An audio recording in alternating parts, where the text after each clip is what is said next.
这顾南州要是有何总您一半的眼光，我也不至于这么揪心了。老话不是说吗？富不过三代啊！我和李成当年辛苦打下的江山，到了这小子这儿，哎呀！哟，周小姐，何总，您还记得我？当然记得，你这么令人印象深刻。我有几个问题想跟何总和陆总探讨一下。还有我，愿闻其详。虽然我是业界的新人，但基本的审美我还是有的。在我看来，《星灵湖》是这几年为数不多的佳作。它可能不是完美的，但顾南州投在里面的每一分钱，绝对是物有所值。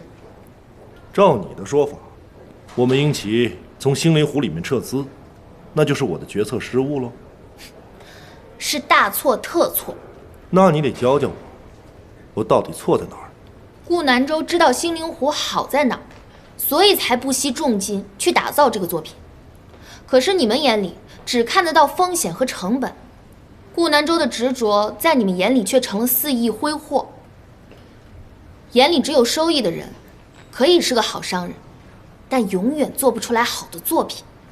我从业那么多年，打造出那么多好作品，小丫头，你是第一个敢跟我说这样话的人。可我说错什么了吗？风谷奇谭是8年前的东西了吧？英奇之后有出过什么有口碑的作品吗？我看你这个小丫头啊，就是因为涉世未深，才会被顾南州给洗脑了。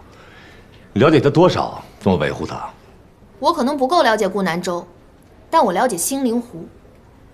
如果你们是因为个人恩怨，扼杀了这个顾南州投入所有心血的好作品，那脑子有坑的，应该是你们。星灵湖有多好，我不知道，但顾南州是个什么样的人，我很清楚。你最好自己去问问他，15年前，他哥哥是怎么样被别人踩死的。执着，他的执着就是几十年如一日的一意孤行，不顾别人死活。周小姐，你离我们合作的标准还有很大的距离，所以这个合作就没有必要再谈下去。等你以后再成熟点再说。李秘书，周小姐。